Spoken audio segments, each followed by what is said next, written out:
So let's make a start, because we've got a really full list of speakers for this session, which shouldn't surprise any of us, I think, in this session, given its title, which is Experiences of Whole System Transformation, one of those really knotty problems that we've been grappling with in integrated care for a very long time.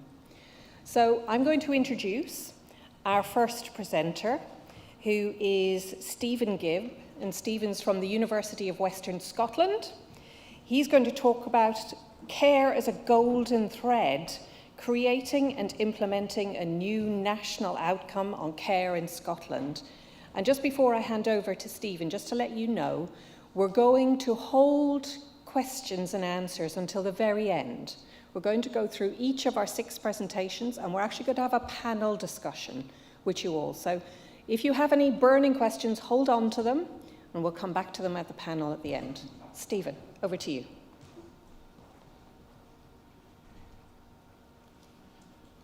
Okay. Good afternoon and welcome. I hope you all enjoyed a nice cup of tea and have got your burst of life for the last session of the afternoon. So, I'm going to talk about Scotland. I'm not going to go into a lot of detail about Scotland. You'll know something about it or not, but we're just about a 30-minute flight over the water there. We have, as I'm going to talk about, a national performance framework that the government as a whole created and has been reviewing, and I'm going to go into detail on that and explain why that links into care and integrated care. And I suppose there's a lot of smart people here, a lot of very committed people here doing all kinds of wonderful and amazing things around integration. But what I'm really focusing on is the care element, and talking about how with whole system transformation there might be an element of culture change required to create an environment in which care itself is much more visible and valued. And that's what I've been working with some other colleagues on, and I'm presenting on behalf of my colleagues Hartwig Powys, Chloe McLean and Nicola Hay, who've all been involved in this research.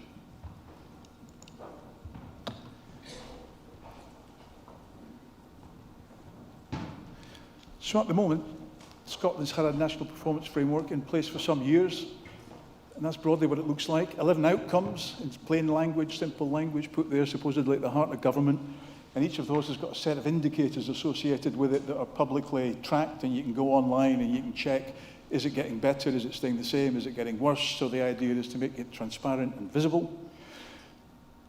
There was a statutory requirement to review this through the period of 2023 to 2024. And at the outset of that, 3 years ago, I and some other colleagues in a variety of organisations concerned with care said there should be a care outcome in that framework. There isn't one, there should be. People might say, well, there's a bit here, there's a bit there, there's a bit... Okay, we need it pulled together, made visible, and a symbol, and behind that the indicators, the actual value of care itself. So we got involved to do that.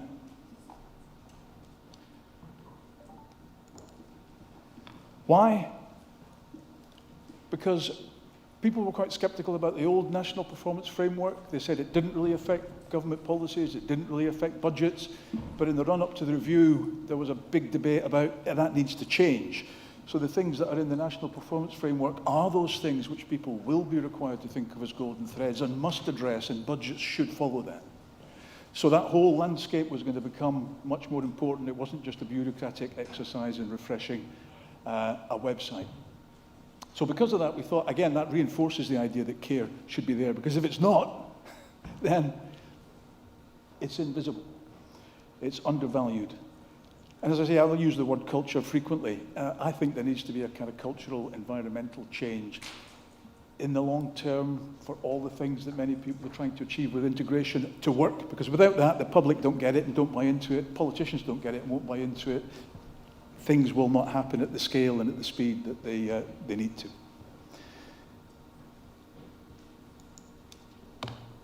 So, I should be able today to say to you that there is a care outcome because the process is supposed to have concluded. I was talking to my colleagues there about this. I can't say that because the announcement on the new National Performance Framework, consultations closed, was meant to happen on the 28th of March. Didn't happen. Was moved to the 5th of April. Didn't happen. Was moved to the 15th of April. Didn't happen. Still hasn't happened. The deferral of the announcement of the new framework, which has been agreed, and we know what it looks like, but it has to go to ministers first for them to approve it and then go through a period of parliamentary scrutiny in the months ahead. So I can't actually say that there is indeed a care outcome in the new national framework. There is. I hope that didn't go out on the live stream. In terms of what the indicators are and so on, I think that's one of the reasons it's been deferred, is because there's probably quite a lot of haggling and debate about that, because that locks you into things in the long term, and what those things are therefore become quite weighted. In terms of what we did and who we engaged with, we set up a campaign called the Scotland That Cares. We did this initially through our university as a partnership with Oxfam, and we put together a steering group with representative groups of carers and care organisations, including the private sector independent employers organisation, Scottish Care, Carers Scotland, and various other groups. And over 3 years with them, we engaged in a variety of things and created what we believe has been a successful campaign. We enrolled an awful lot of other organisations to work with us. Some of the logos are there. We did a huge amount of in-person lobbying. We did a huge amount of social media and mailing lobbying, and all that seems to have come together really quite successfully.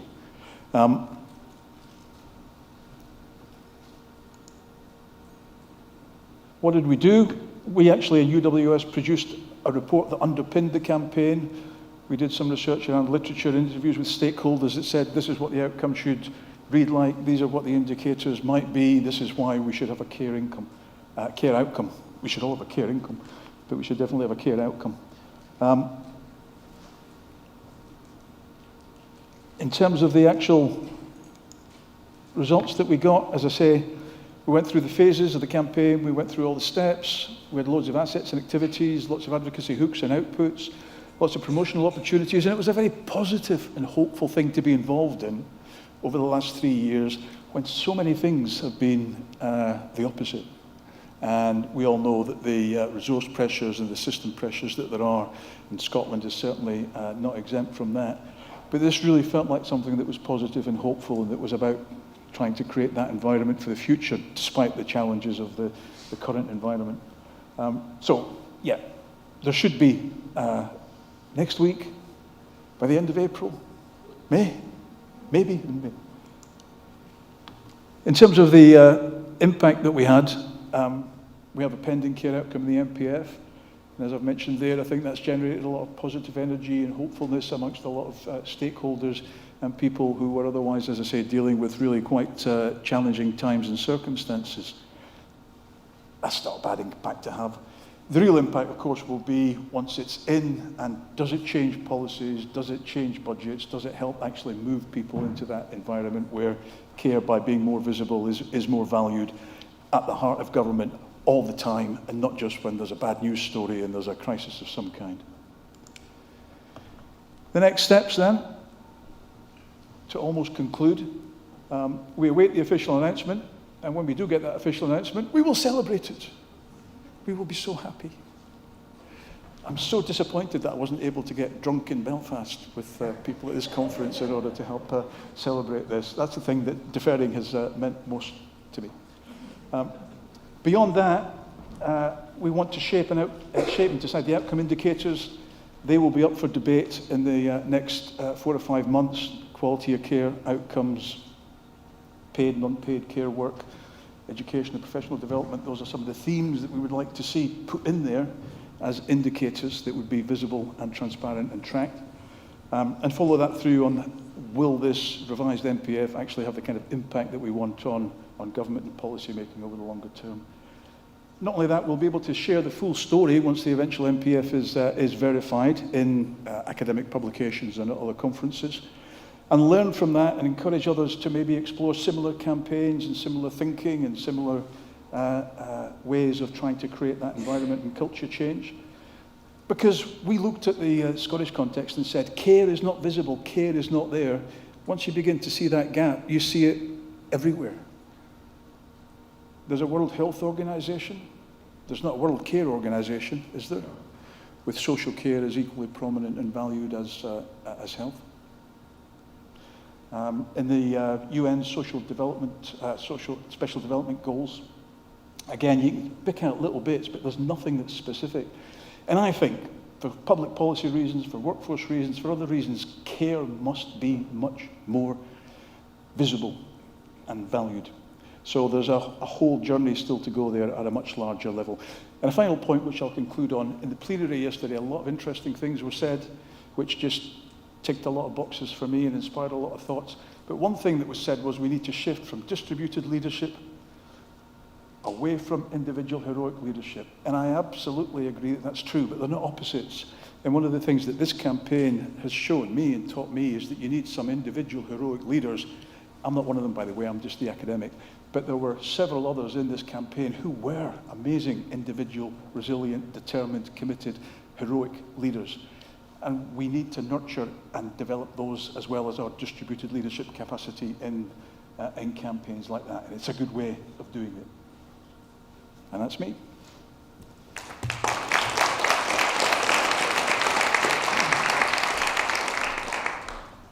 Thank you very much for that, Stephen. And as I say, we're going to hold questions now until the end, because next up we have Hannelore Gewerts, who is from the Federal Public Service Health Belgium, and she's going to speak to us on the transition towards integrated care in Belgium. Over to you. Thank you. Okay, good afternoon, everyone. Thank you for the short introduction.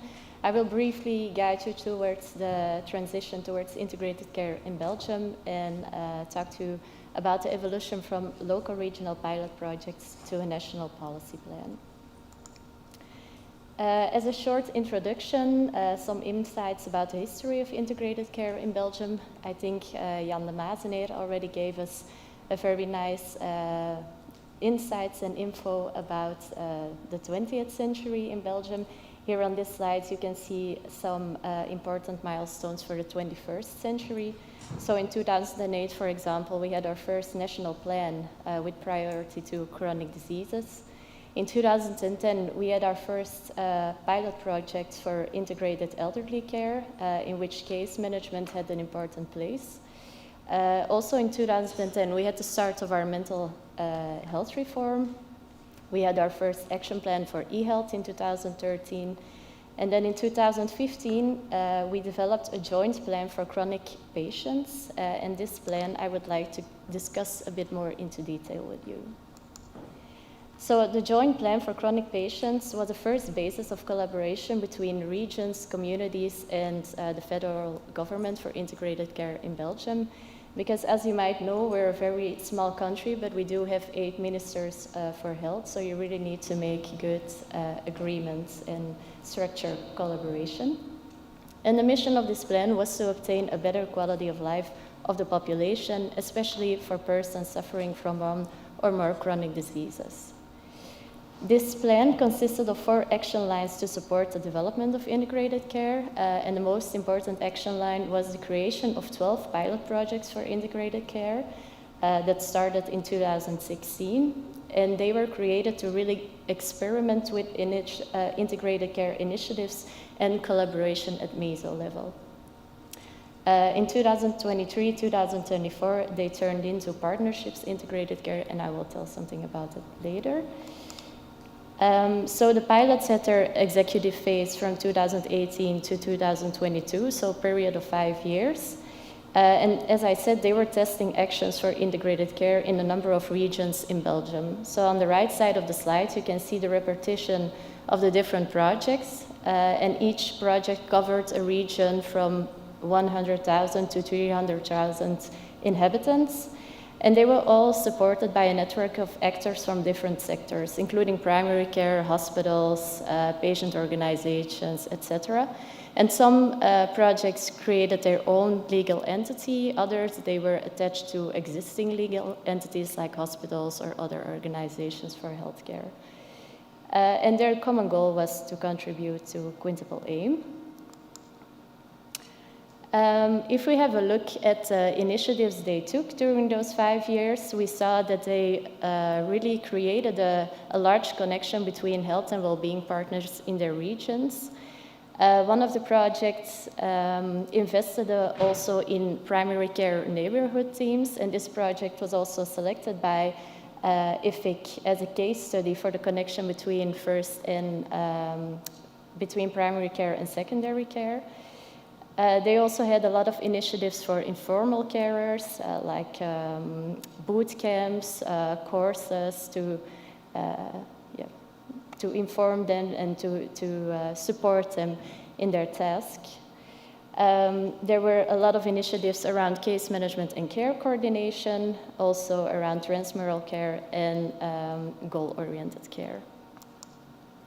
So what did we learn after 5 years of executive phase of these pilot projects?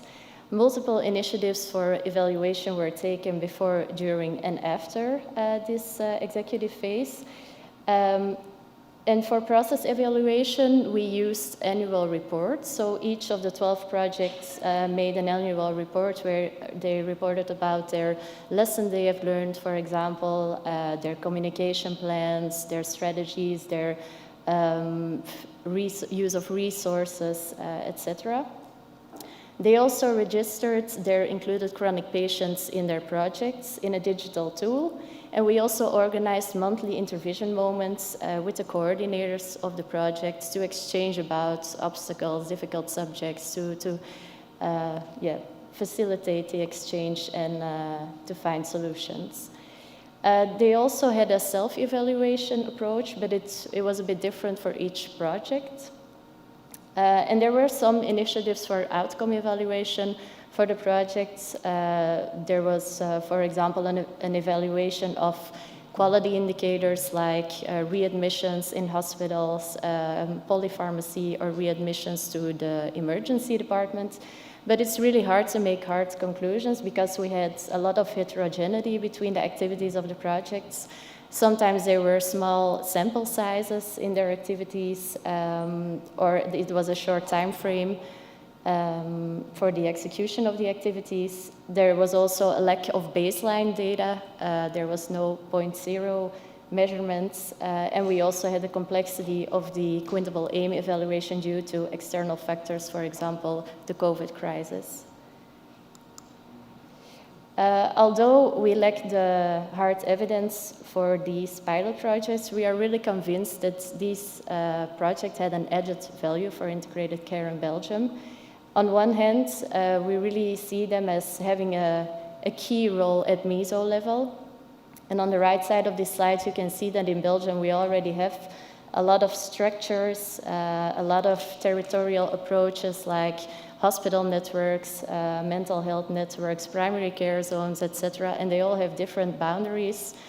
So it's, these projects really took the role as a sector and line independent position. They really had in their zone the helicopter view over all these initiatives. And they facilitated also joint initiatives between all these structures. So this build-up of the cross-sector and cross-line network, we really want to preserve. On the other hand, they also conducted a lot of innovative activities at micro level, so they really had implementation power to go experiment with integrated care initiatives on the field, like community care initiatives, care pathways, initiatives to optimize the use of medication. And also for these activities, we are looking together with the entities how we can sustain valuable initiatives. So the executive phase of the pilots is already over. In 2023 and 2024, the pilots are in a transition phase because we want to move over to a more structural approach. We want to let go the pilot phases. And we are trying to prepare the transition to a more structural framework, which will be translated in our interfederal plan. Okay. So now we will go a bit more into detail about our new interfederal plan. So the goal of this plan is to organize broad and sustainable implementation of integrated care in Belgium through structural collaboration at macro level. Because that's what we learned as well the last years. If you want to go fast, you can go alone, but if you want to go far, we really have to go together in Belgium to work on integrated care together. So what is the difference with the joint plan for chronic patients of 2015? We feel that we really have like a stronger mutual commitment of the federated entities and the federal government to create more integrated care.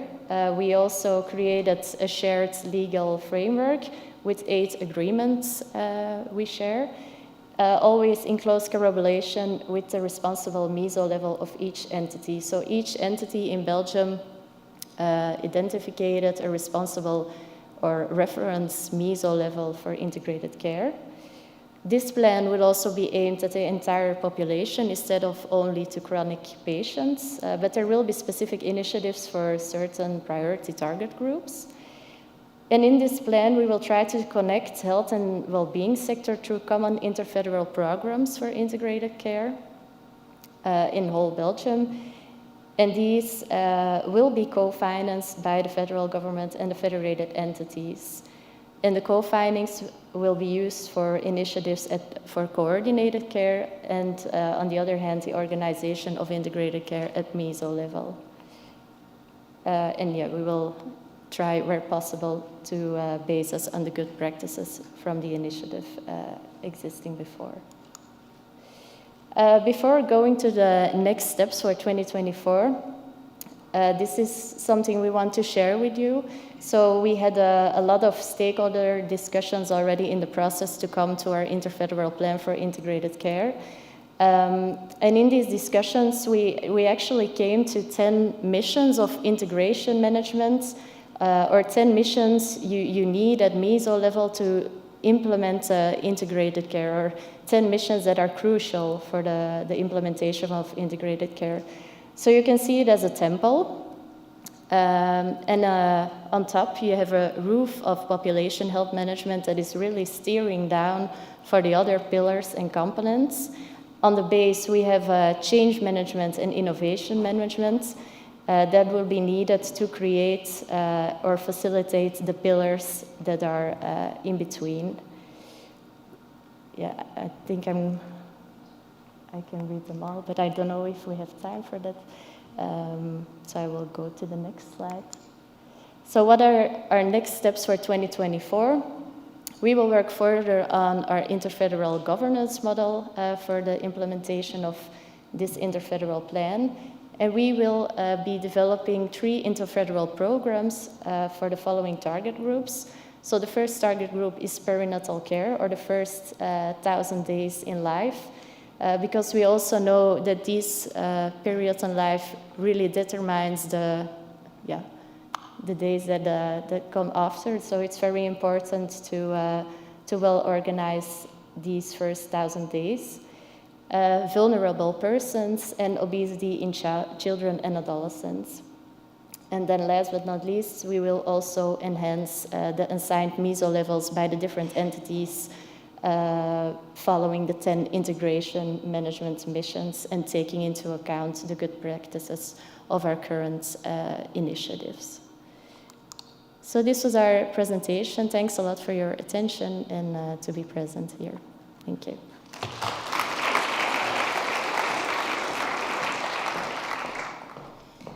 Thank you very much, Hannah-Laura. And just a reminder, we do have the Q&A in the app, so if you are thinking of any questions as our presenters go, please do put them in there. And we have a roving mic. We will come round to you when we get to the panel part of our discussion.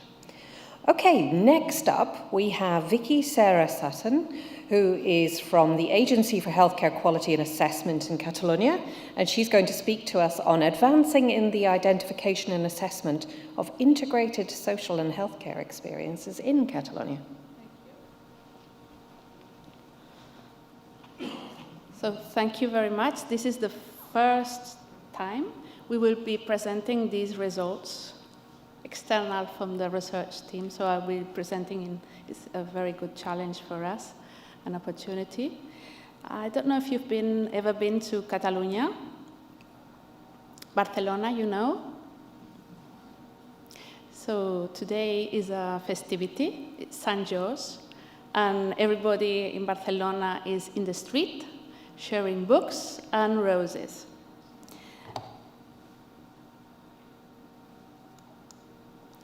Just a little bit about the context of our Commission project. During the last decades, there has been the promotion of initiatives of integrated care, not always called as integrated care, but strategies of collaborative models between social and health care. And more recently, there has been even the promotion of a common agency of integrated care from Health Department and Social Rights Department, specifically starting in 2021. And then the role of a new professional that is at regional level, we call RISE. And it's a professional that is a reference of integrated care at regional level. So in Catalonia, there are 9 health regions and 9 social regions. These professionals pushing forward integrated care at regional level. So we, as AQuAS, were commissioned exercise of mapping and assessment of integrated care experiences from all Catalonia and all regions, very closely to the starting of implementation of the strategy at macro, meso levels. So we have been working together, as you see in the road, at macro, meso, micro level in this assessment. And we had 2 goals. First, to identify experiences of integrated care, social and health, or only social or only health, from 3 different priority lines: home care, nursing home care, and also mental health care. And then describe them in more detail, classifying them according to different characteristics. Which was the methodology used? We used a mapping exercise implying a qualitative study, a phenomenological qualitative approach, starting in 2022 with the identification process. This was quite challenging to identify experiences that met the inclusion criteria.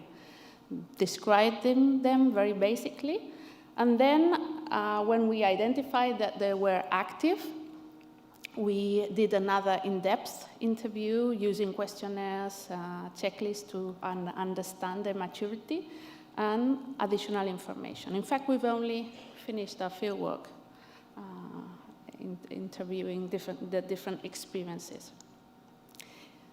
RISE, the Territorial Reference of Integrated Care, did the interviews to the co-leaders of the experiences.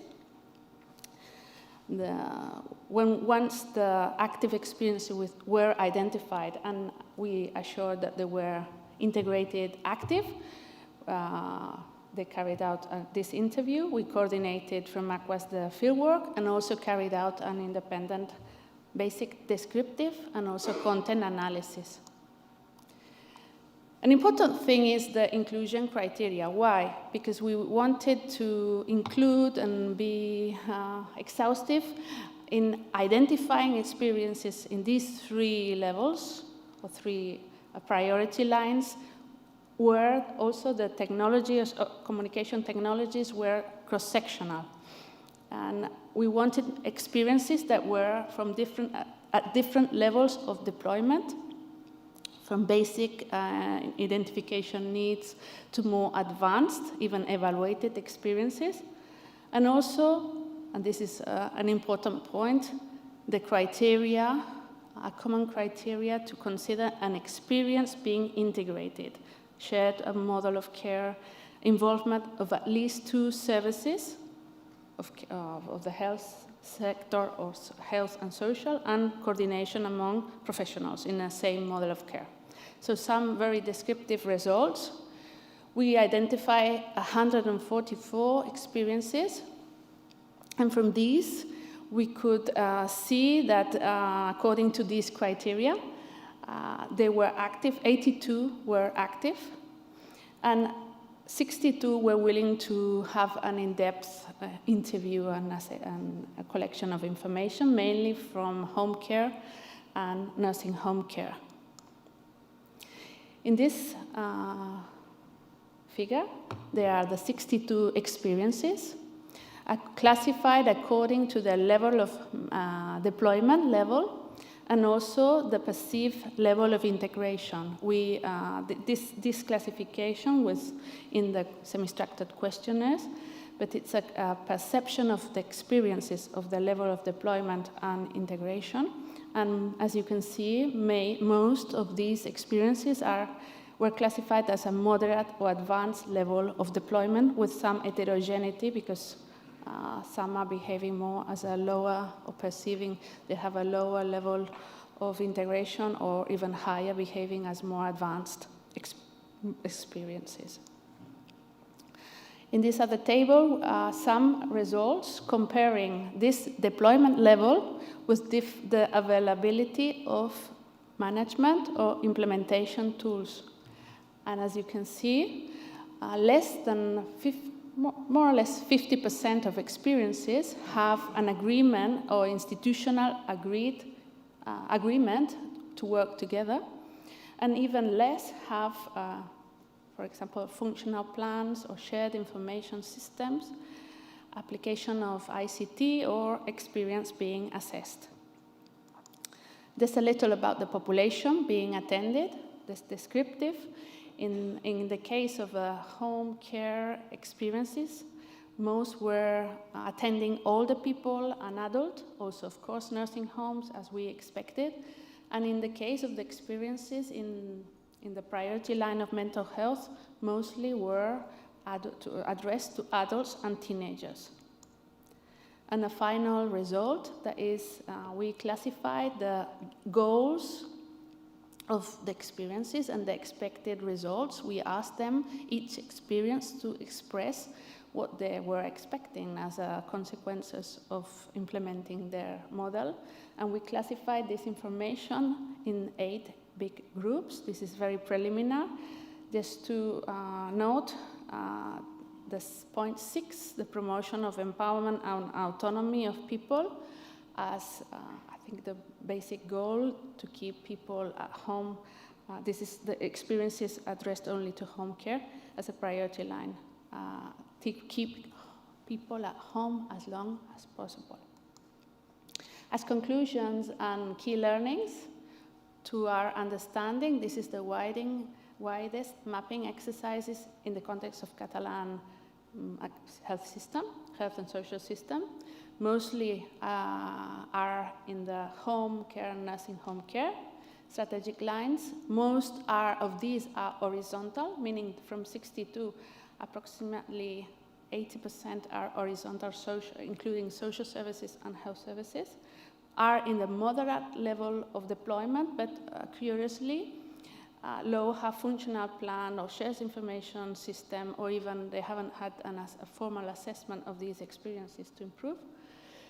And during these 2 years, one of the challenges, I think, and the learnings has been to put together what common criteria are of what is integrated or not, what is even the level of deployment, sharing information of the services from the health sector and the social sector, so a big learning knowledge transfer.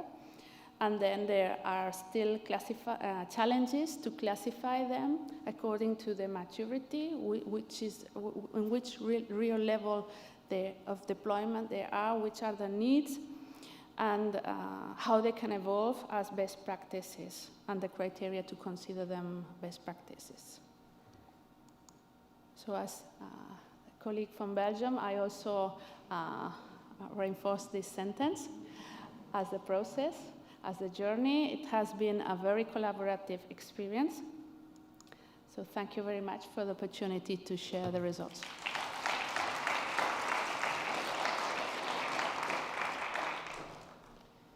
Thank you very much, Vicky. And a reminder again to put your questions in the Q&A. I have mine stacking up, so if you don't get in there quickly, I've got a lot that I want to ask. So the next presenter we have is Chris Naylor from the King's Fund in England. And by the way, any of our English colleagues, clearly the Barcelonans know how to do St. George's Day. The development of integrated care systems in the English NHS. Progress so far and challenges ahead, not a small topic.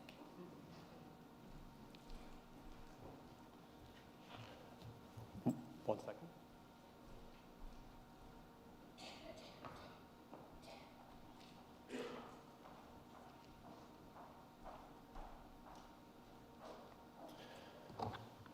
Thank you, Niamh, and thank you to all of you for coming to this session and turning out for the 4:30 slot. So I work at the King's Fund, which is an independent health organisation, charity in London.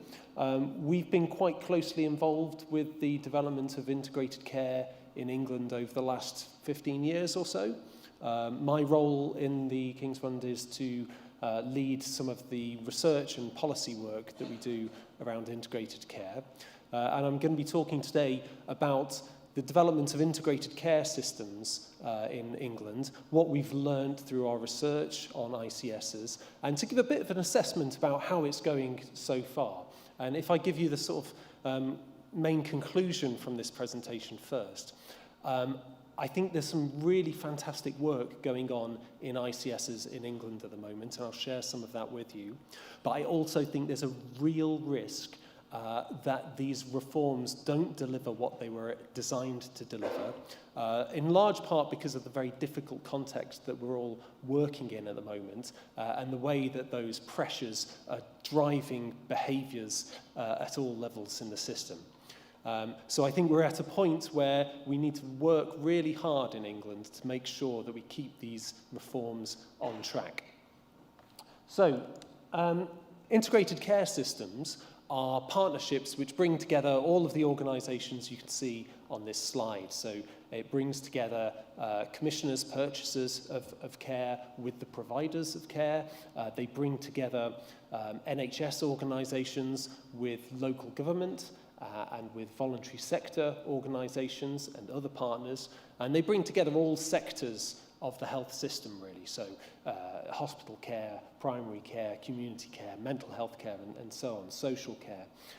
And the idea of them is that by working together, all of these organisations take on a collective responsibility for understanding the needs of the local population better, and then devising a strategy for meeting those needs better. So in other words, when these organisations come together, the purpose is to think, how can we use our collective resources across all of our organisations, across the whole system, to meet those local population needs better?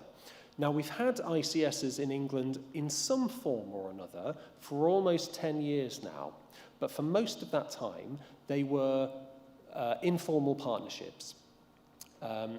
They were people doing it on top of their day jobs. They didn't have any legal powers or budgets or duties. That all changed 2 years ago in July 2022, when the government passed a very significant set of legislative reforms, and the main thrust of those reforms was to give ICSs legal powers and budgets for the first time. So ICSs now control the majority of the NHS budget in England. The previous commissioning organisations, the purchasing organisations, clinical commissioning groups have been abolished, and ICSs have taken over all of their responsibilities. And we have 42 ICSs covering the whole population of England. So to give you a sense of scale, each ICS, they vary a lot, but they cover a population of around 1 million or 1.5 million on average. So this is what ICSs have been set up to do. We've been following the development of ICSs over the last few years, particularly since they became statutory organisations. And we have 3 research projects which have completed recently or will be completing in the coming months. The first is looking at ICSs through the lens of workforce. So we've been doing some case study research looking at what are ICSs doing to tackle the workforce challenges facing the health and social care system. How are they bringing together all of these different partner organisations to develop a more of a whole system response to workforce challenges? So that report is going to be published on our website in June. The second project that I'll touch on today was using a lens of a particular clinical condition, dementia, and saying, what are ICSs doing to help improve dementia care and dementia diagnosis in particular? So that was published last week. Again, it's on our website. Links to it are included at the end of my slide set. And then the third project is looking at how are ICSs organising themselves to try and promote partnership working at more local levels, a smaller geography within the ICS that we use the word place to refer to. So place-based partnership working within ICSs, how is that going? That project's still ongoing, so I won't be saying much about it today. But really, I'm going to cover two things in this presentation. So firstly, what are we seeing in our case study sites that make us think ICSs are really adding value here? And there's, what are the roles that they're playing?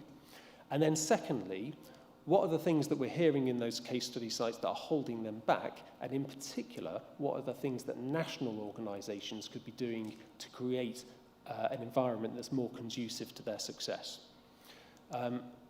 So in terms of the ways that ICSs are supporting integrated working, in our research we identified 6 main things that they're doing. So firstly, they are helping partner organisations within the local system to organise around a shared purpose. So if I give you an example relating to workforce, in lots of ICSs we're seeing the different partners coming together and saying, let's do more to grow our own local workforce. So let's work with higher education institutions and schools and local job centres to try and recruit people, particularly from the more deprived parts of our geography, so that at the same time as meeting our workforce needs, we can also create meaningful work opportunities for people who might not have had a pathway into health and care jobs previously, and by doing so helping to tackle health inequalities. So that's one example of something ICSs are doing to create this sense of shared purpose across all of the different organisations. Another one from our work on dementia is around giving visible prioritisation to dementia and saying, actually, this is something that as a system we're choosing to prioritise and really have a push on. The second thing that ICSs are doing to support integration is about building systems leadership, so providing training and development in system leadership skills, creating a more diverse leadership community. So often ICSs have been looking at the power balances within the system that you sometimes see, and trying to deliberately give more voice to parts of the system that have tended to be less powerful in the past. So voluntary sector, for example, or primary care, social care. The third thing that we found ICSs doing was around encouraging system-focused behaviours. So in the NHS, we've had a legacy of 30 years where the policy focus has been on the internal market, trying to get different NHS organisations competing with each other to drive up quality. And NHS leaders are still held to account, first and foremost, for the performance of their individual organisation rather than the wider system. That's changing. Regulators are changing their approach, but it's changing slowly. And so what we see is lots of what I would call organisation-first behaviours still persisting even within the ICS environment. But ICSs, we saw, are trying to challenge those behaviours. They're trying to instill collaborative behaviours and values. And that can be as simple as bringing together the different partner organisations regularly, trying to build relationships and trust between the different leaders involved. The fourth thing we saw was ICSs trying to spread and scale success. So if we take another workforce example, we saw in our case study sites them developing a shared approach to staff health and well-being across the whole system. So regardless of which organisation you're employed by, you have access to the same support for your health and well-being. Using resources differently, that was part of the rationale for setting up ICSs in the first place, was to enable organisations to make better use of their collective resources, and we saw some examples of that. It's difficult at the moment because the resources are so tight, but we did see some examples where, for example, a system has made a collective decision to try and move resources upstream to do more on prevention. Finally, managing complexity. So we think that the ability of ICSs to manage complexity is one of the key factors that will determine their success, and we saw them doing that by supporting people to understand the complexity of the system they're operating in and to make connections across it. So those are the 6 things that we saw ICSs doing that seem to be adding most value to the work within their local areas. And one of the things that we were really struck by looking at those 6 things is that a lot of this is hidden work. These are not things that are easily measured, but they're vital. They are the invisible infrastructure that integrated working depends on. Turning to the second thing I wanted to talk about was, as well as hearing some of those really kind of positive stories of where ICSs have been helping to move things towards a more integrated approach, we also heard a lot about the challenges that people have been encountering trying to do this work. And so we asked in particular about what national bodies could be doing to create an environment in which ICSs have a better chance of success. And really, we identified 3 things through the research we've done. There's something about realistic expectations, about approaches to accountability, and about a more flexible funding model. So in terms of realistic expectations, the timing for these reforms is really important. I mentioned that ICSs took on their statutory powers 2 years ago, and the last 2 years have been among the hardest that the NHS or health systems globally have ever faced. We've got an exhausted workforce, we've got huge waiting lists, money is extremely tight. And what happens in these kinds of circumstances is that people's behaviours change. And they change in ways that sometimes makes integrated working harder rather than easier. So organisations become more protective over their budgets, for example. So this quote is from one of the case study sites where an interviewer was saying, we've probably never experienced it as bad as this, as it is right now in terms of recruitment and retaining staff. And then trying to make the biggest transformational change in our history, when your back's up against the wall, you need to do what needs to be done in the here and now, and sometimes that longer term vision gets lost. We need to make sure that national bodies have realistic expectations of how fast ICSs can deliver, because if their expectations aren't realistic, sometimes that can be counterproductive. In terms of accountability, I was really taken by the phrase that Raphael Bangoa used yesterday about how we need to be tight on outcomes, but loose on the means for achieving those outcomes. Unfortunately, I think what we see in the NHS in England at the moment is the opposite of that. We're seeing a lot of central control because of the financial pressures and the political pressures. We're seeing a lot of grip from national bodies, and I think that risks stifling local innovation. And I think there's a fundamental mismatch in scope between ICSs and NHS England, which is the main national body that oversees them. So ICSs are intended to be whole system bodies, but they're held to account by NHS England, which is focused on the NHS. And that drives a kind of NHS centricity that we saw in lots of the system conversations in our case study sites. So again, this quote here, we came into this role full of enthusiasm for the opportunities it brought to truly look at cross-system workforce development and the fourth purpose of ICSs, which is all about contributing to local social economic development. But actually, it feels like we're being stuffed into an NHS England performance box. Finally, on funding, lots of the funding that's available for ICSs to do new and innovative things has lots of strings attached. It's time limited, it can only be used for certain purposes, and it comes with a huge amount of reporting requirements.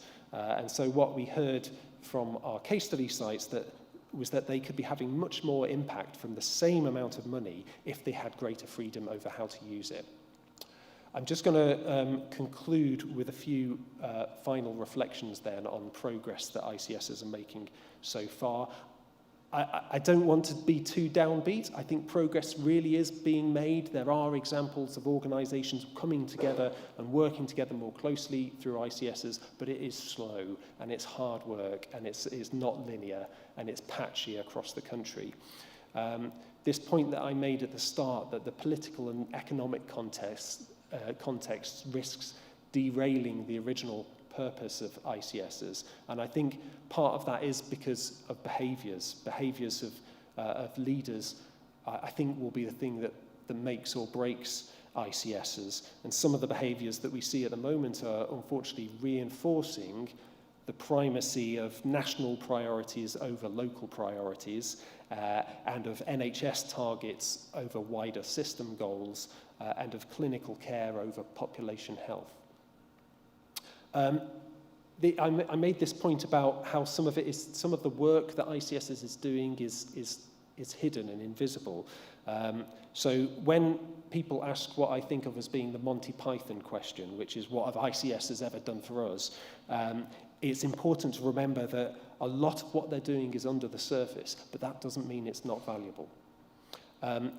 Giving ICSs statutory powers 2 years ago, I think has had pros and cons. So some of the people that we talk to say that it's allowed them to take forwards their work on integration further and faster, but others say that it's set them back, at least temporarily, and that all of the organisational upheaval that came with the reforms has meant some of their more transformative work has been put on hold.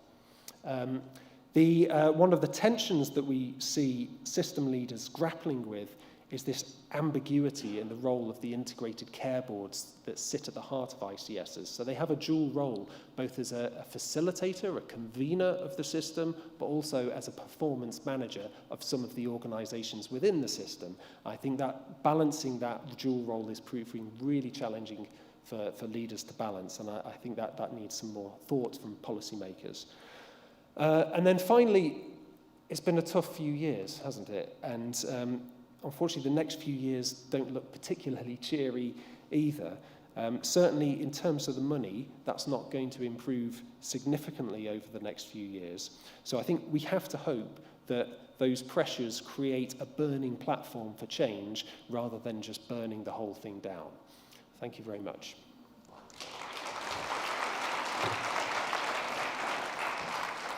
Thank you, Chris. And now we're moving from, I think we started out in Scotland, then we moved to Belgium, then Catalonia, then England. Now we're moving to Canada. And we're going to hear from Melissa Chang and Shiran Isaacksz about creating the conditions to advance integrated care, the University Health Network's journey to change how care is experienced in Toronto. Over to you, Melissa.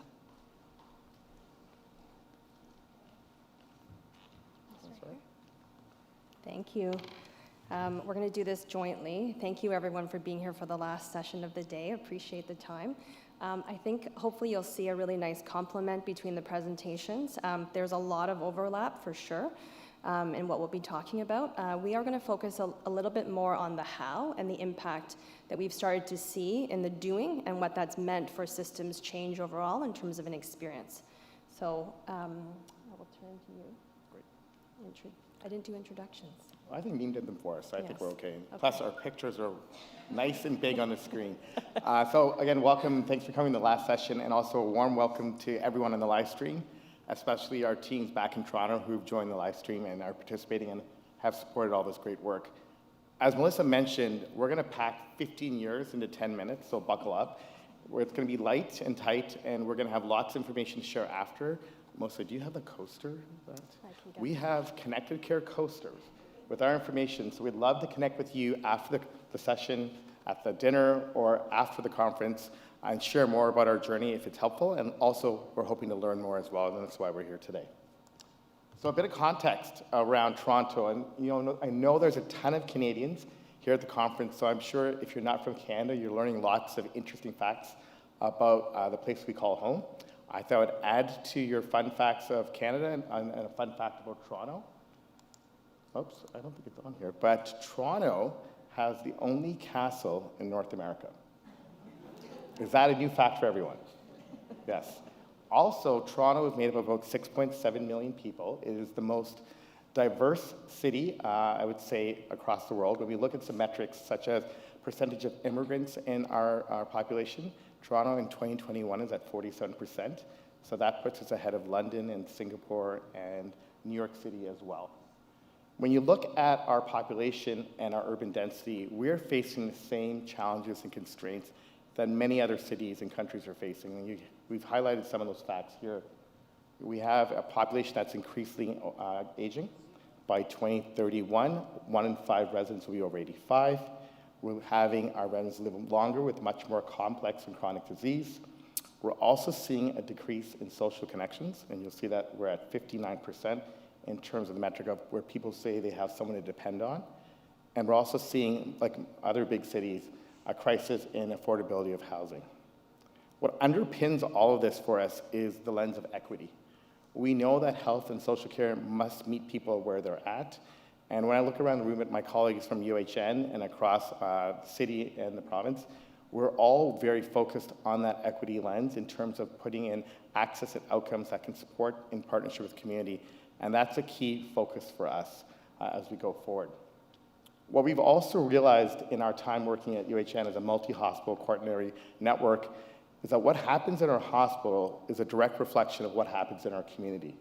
So 15 years ago or so, there was a conscious decision to initiate and establish a strategic business unit that essentially is a dedicated backbone team called Connected Care that really works outside the walls and helping to integrate health systems as well as integrate across the communities. And that's been an area that Melissa and I and many of our leaders who are here with us today, it's a privilege in our position to help support and partner with our community partners. So this is our team, which has ebbed and flowed through the years as health system priorities have come and gone. When we've looked at the work that we do, we really made sure that we were looking at this at a scale, where we've built relationships and trust across our sector with all of our provider teams, and that's been the key ingredient for us to be able to scale out many programs. Our journey started really around digital. In the early years, there was a significant gap in our digital infrastructure. So when we're looking at our care teams, again, from primary care all the way to long-term care and acute in the middle, as a patient presented in any particular context or setting, their information didn't follow them. So there was a government and system priority that Connected Care led to establish longitudinal electronic health records across the province. We've also established imaging and lab repositories to ensure that that access is also available to all clinicians across the system. And that journey took us 10 years to get to where we are today. The journey isn't done. We're still focused on e-referral systems. We also still have a gap in our primary care engagement as well as our home and community care, and those are efforts that we're continuing on. In the past 5 years, we realized that digital alone could not really fulfill our principles and our mandate around an integrated and authentic co-design of a care pathway. And that's when really our journey around integrated care began. And I think it's a good segue, Melissa, for you to tell us what the last 5 years have been all about. I won't be quite as quick. So that was 10 years of our journey that we just went through. I'm going to focus on the most recent 5 years, which is really where we started to get into much more integrated models of care. And so when Shiran was talking about Toronto, I don't have to tell everyone in this room, really the core and the sustainability of integrated care systems really lies in our community, and for that work to be led from primary and community care. We have a really unique vantage point in that we are a regional delivery partner as well. So we've had the advantage of creating these relationships across the system, not only seeing the amazing medical, clinical advancements within a quaternary organization, but we also are, one of our sites is a community hospital. And so that's really where we're grounded in that. And the reason why we focus on the City of Toronto and 6.7 million is our referral pattern. So if you look at the data, we've got about 75 to 80% of our population is right across the City of Toronto. And that's even higher when you go to more medical chronic conditions, closer to about 90%. So, when people talk about what community do you serve, that is the community that we serve. Those are where our patients are really coming from. I'll look here. So in the past 5 years, I'm going to focus, we've created a lot of partnerships, but I'm going to focus on our most mature care model, which is really from acute care out to home with a huge focus on home care. But of course, we've grown since then, but just for the purposes of time and making it a little easier to understand the examples, that is where I'll focus on, and happy to chat about other partnerships as we go. The key challenges shouldn't be of any surprise, I think, to anyone around the challenges we hear. When we embarked on this, we looked at a few things. Our province had just done a massive survey of patients to understand what are your most common concerns when it comes to seamless transitions in care. And by far, 70% plus said my biggest fear is leaving hospital and what kind of home care am I going to receive. So that helped us to look at prioritizing what is the biggest need that we'll need to look at doing. The other ones should be kind of, self-explanatory around coordination, communication, continuity of care. When we looked at our survey results at the hospital, they really highlighted a few things. One is, when I'm thinking about home care, on the one side, our inpatient team tells us I'm going to get these services, and then they're nowhere near that once I get home. Equipment, supplies are not there. I get way less visits if I get them at all. So that was a huge piece. How do we make sure that our system will actually deliver the care that people are expecting and actually need?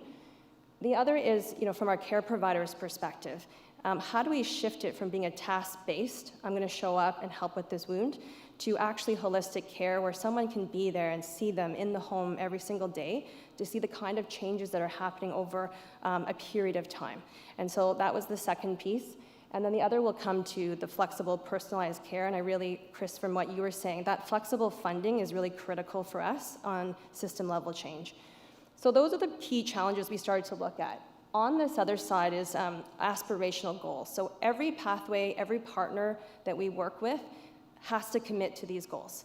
And when we talk about standards and best practice, this is really what we expect that our care providers and our patients and those we work with can expect from us in this model. So what do they want? One single point of contact. That is one person that follows you. If you don't know what's happening, it will be that person that you will contact. And so our time frame, if I look at this acute return to home, is as soon as you have an interaction with the hospital all the way up to 90 days. So there's one person there.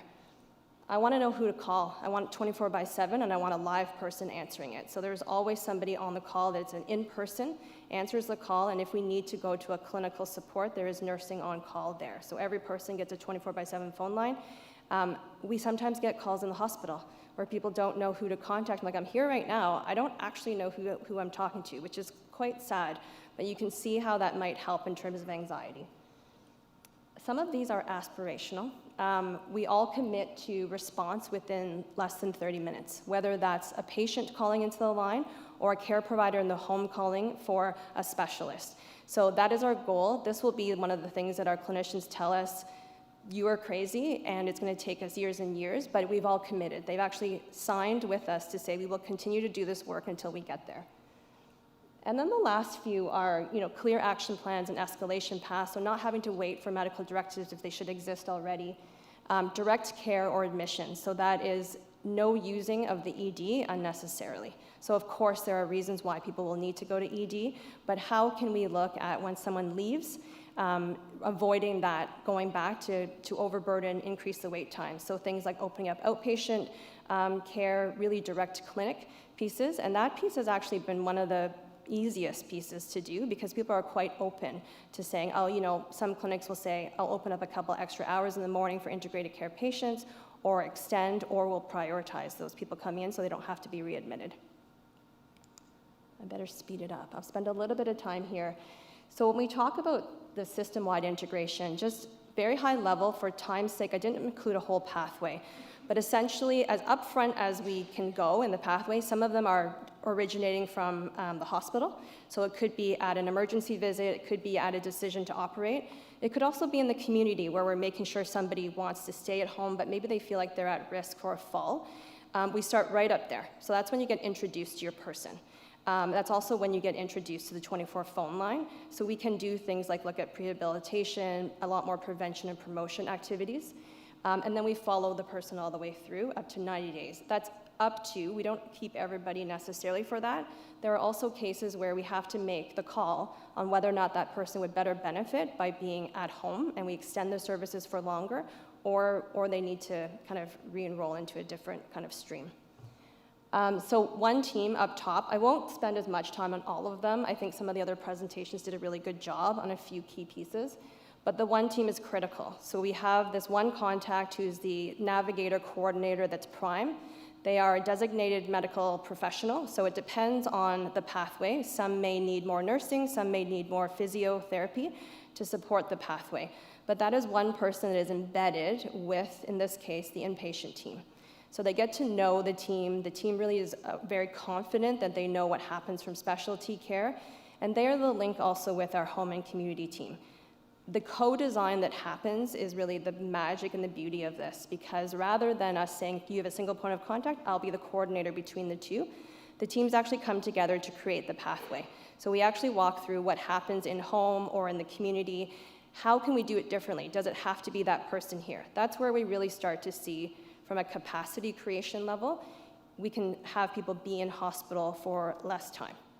The other part of it is, as they're developing it together, there's a lot of trust that builds. So our clinicians, say in the hospital, will say, oh, I know exactly that they're gonna get the care now. I'm not gonna have somebody come back and say, you sent me home, you told me I was gonna get a nursing visit every day, and that never happened. Because that starts to happen, there's a lot more confidence in, yes, I can now send this person home as quickly as possible where they'd like to be. The other is that the care teams work together around avoiding readmissions as much as possible. So there's much more timely attention to how that person is doing. So if we have a PSW, personal support worker, I don't know if the language is different in other groups, but if they're seeing somebody every single day and they're the eyes and ears of our team, they can tell us if that person is starting to experience some changes, and they can call in and say, I think we need to make some course changes, and how do we do that? And so they really do that as one team, and we get to more timely interventions. And then also where we can avoid it, we can send a nursing visit or something like that to avoid coming back to hospital. So that's critical around the one team. The other is the standards and best practice. I think Chris spoke a little bit about this as well, but we talk a lot about self-management, and we talk a lot about empowering our clinicians to be able to do this. But if every single program and every single pathway is different, how do they remember what to do in what area? We work with a lot of older adult populations, and they like to share with each other. Oh, I went to my doctor, and this is what happened. This is the process. Here's who you have to call. They can't do any of that if we don't have any standards or practices, best practices set in place.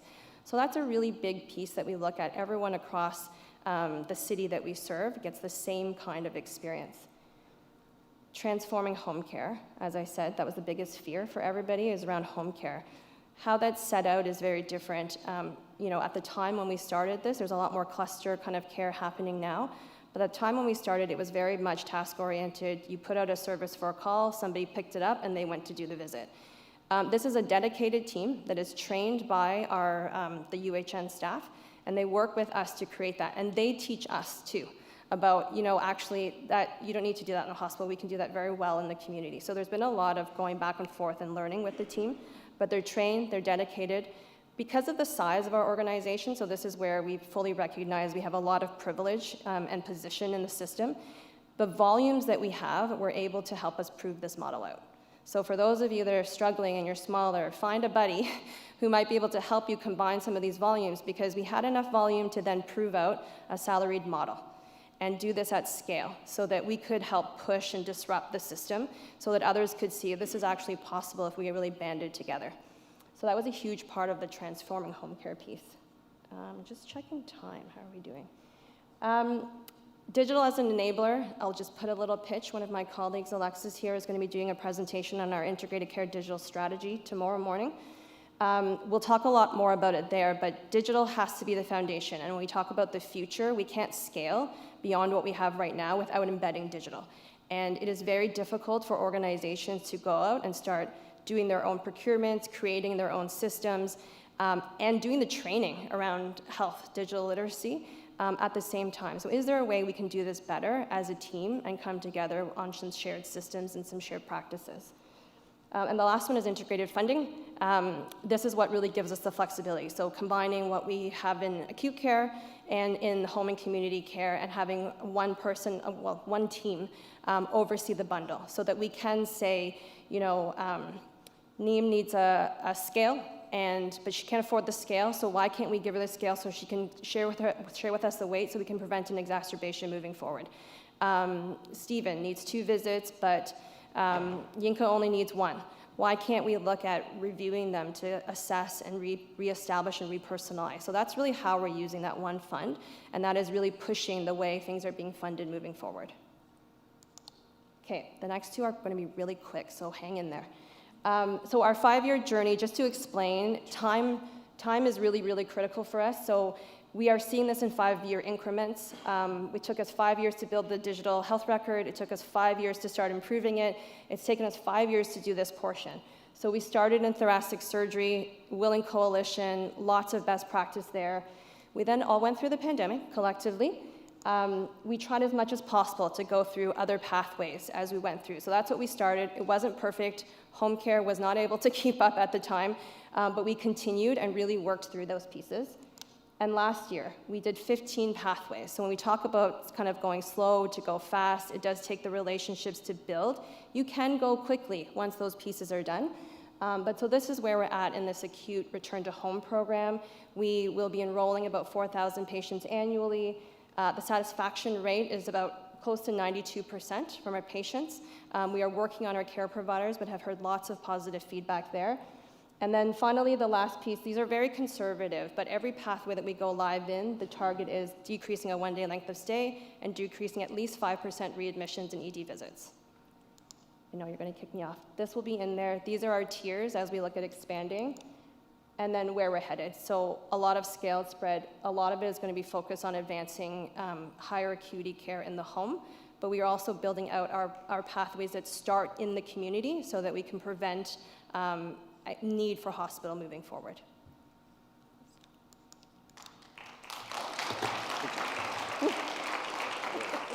Thank you. And unfortunately, we have so much to cram in because there's so much amazing work happening around the world that we do need to cut these things a little bit short. So the final presentation we have today is going to be from the Netherlands, from Päivi Rekman, who is from the National Institute for Public Health and the Environment, telling us about the Netherlands' experience of health system transformation.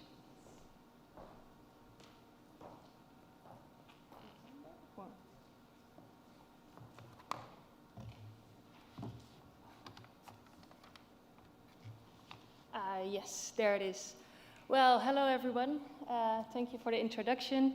Thank you for all for being here. I hope you still have some energy for the last presentation, because we heard lots of interesting things about integrated systems, important components, different pathways, and now I want to give you some interesting insights in the experiences with health system transformation from national, regional, and local perspective.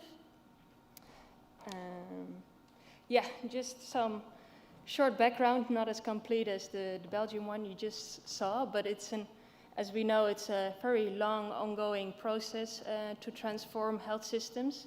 And here's a short timeline, but in the Netherlands, we first start to think about the substitution of care around 2013, and it developed to a more focus on the right care at the right place, which consisted of a program, and now finally we are at the step of a complete national agreement on integrated healthcare for the next few years, and a separate one really focusing on the health and well-being, more the prevention side of healthcare.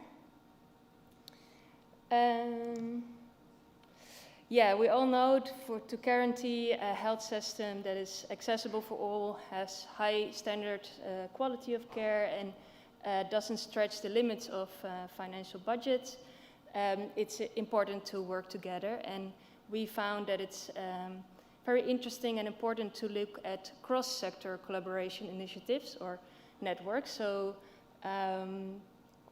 we started to look into that, and on the right for you, you see a figure with all new initiatives that came up in the Netherlands. And you actually see that it already started in around 2000, and the last couple of years, more and more new initiatives came up. And today I will share with you the findings of experiences within those initiatives and the learning cycles we all have together. So what is the objective for our studies? It's really to reflect on the experience of the last couple of years, but also to look forward and see what kind of lessons learned we can use for the future and what kind of challenges remain. For this qualitative study, we did 37 semi-structured interviews with a broad scale of stakeholders, you see on the right. So we spoke to representative of patient and client organizations, municipality, health insurance, program managers, different kind of health professionals and health providers. And after we spoke to them, we had a collective session, actually to exchange ideas and thoughts, but also for us to validate the lessons learned from the interviews and to discuss potential solutions together. Because as the others already said, you cannot do this alone, but to come up with these complex solutions, you have to be together with different perspectives. So some of the findings from our national perspective, it's that actually we see a positive trend in increasing collaboration and also shared enthusiasm. So it's not only one party who is really motivating the rest, but really from local, regional to national level, people are getting motivated to work together and to integrate care. But there are some concerns about the speed of change. And as we learned this week, transformation should be rapid, but actually if you see that in this timeline, it's something from the long term and it's a continuous journey. And some concerns about structural assurance, for example, connected to political changes or, so there are some focus points in that. Some experience from regional perspectives. We found that many participants said it's very confusing to have all these kinds of programs and rules and control structures and administration, so it's kind of confusing where to go and what to do in that. Also, they highlighted the importance of translation to local and regional context. And on the right, you see a quote for one of the participants that, for example, if organizations already had gone through earlier developments, as you saw in the picture, if they started earlier, they can continue and they can stay ahead and develop when more funding or new programs are implemented. But for regions who are not yet there and not undergoing that earlier development, it's difficult to stock up in, and they tend to stock up in official circle. Furthermore, so it's important that there is a remaining awareness on the different interests and needs. This may sound familiar, but it's really important for trust building and equality within different groups. And so another quote is that many participants said that you shouldn't be talking about, but with health and care professionals, which is a very important distinction. And then to the local perspective, connected with what is already there. There is a lot going on, and don't try to find the wheel for each person, but really connected to what's there. Don't ask the questions from a systems perspective, so also your research question, but really from a local point of view. Facilitate citizens to participate. It's something we tend to forget, but also, for example, financial facilitation to really participate on an equal level. And think in advance about who you involve and when you involve them. And expectation management about the future of healthcare and what it means for citizens themselves. This is linked to the visibility and also to balancing the triple aims. Then some lessons learned overall. Yeah, like I said, transformation is an ongoing, iterative and long-term process. And the meaning of which Professor Bengoa told us on Monday is emotion, and it means there's not one definition on transformation, there's not one outcome, it's a continuous motion. And for that, to achieve that, more connection and balance is needed between different perspective goals and levels of actions, and focus on equal input from all involved partners, especially the ones from healthcare professionals and patients and clients. And to come then, we argue that it's important to have an incremental approach, step by step, and have a collaborative learning. And, but then we still have some complexities in that thinking and those lessons learned, because what we find over the years is that there's a difficult balance and some kind of struggle between trust and control on national and regional level. You want to support change on regional level with grants, for example, but there's also some kind of accountability for that, but it's hard to find the right balance that everyone can be on board and has an equal say in the developments. And also what's important is that the different actors needs to be equally valued in decision making. So not only equally input, but also equally valued. And that means that you should not just invite them at the table, but really consider their input as equally valued. And that sometimes means you have contradictory ideas, but yeah, especially for policymakers, it's sometimes difficult, but we have to take that into account if we really want to move forward together. And last thing, which is important, is that connecting those systems and the world we are living in, you need not only time and financial resources to implement that and to do that, but also to experiment. So at the beginning, so that you also have the room and space to make some mistakes, but that you can learn together and yeah, eventually transform to a sustainable health system. So for us, the way forward, well, we tend to find multiple perspectives and put them in equal learning sessions, but also for us to go more to the regions, more to local practices, and really connect with the different worlds. Yeah, and start and contribute to learning networks of research, policy, and action. So that's it for me. Thank you.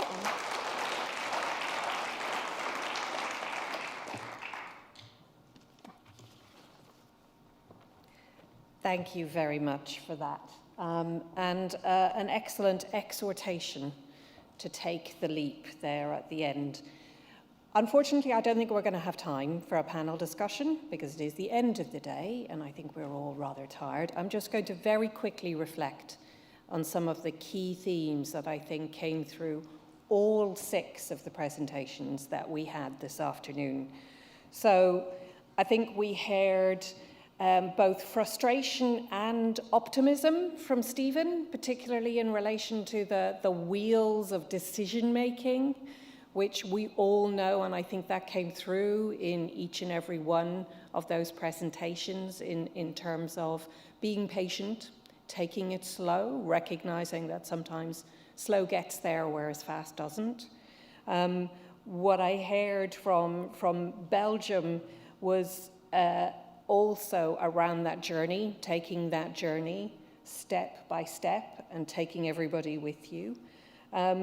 From Vicky, I was particularly interested to hear about the focus around measuring integration, because that so often gets lost. When we talk, sometimes integrated care becomes so big, it becomes an entire health system rather than just a focus around integration. And with Chris, I think, sharing on the hidden work of that health and care systems do. And I sometimes think, well, I usually think, it's only hidden because we choose to ignore it. So it's not really hidden, it's work going on all of the time, it's just many decision makers choose to pretend it's not happening. I thought that Shiran was very brave to talk about castles, given that he's in the home of the Game of Thrones. So well done, Shiran, very brave. But really some really interesting learning, I think, from Canada, who are on a very accelerated journey around bringing together integrated care teams, particularly in the Ontario space. And then from Pavy at the end, I loved what you said about the trust control tension. And I think, again, that was a theme that pervaded in everybody's discussions around whole systems. As I say, we don't have time to pick up on the questions in the Q&A, but please do talk to the presenters at the end if you can catch them. I'm going to paraphrase, though, one of the questions. So Alan Katz asks about co-production. I'm actually going to slightly frame that a little bit differently and put a challenge back to the presenters. If you were to talk to any of the people receiving care in your place right now, would they say they've experienced transformation over the last 5 years? Would they feel their care has actually transformed? And how would you know? How would you be able to answer that question? What evidence do you have to help you answer that question? So, one to leave hanging in the air for the end of day 2, but I think it's something we will return to tomorrow. So, thank you all for joining us. It was fabulous to have all of you. Enjoy your evening this evening and see you all tomorrow morning.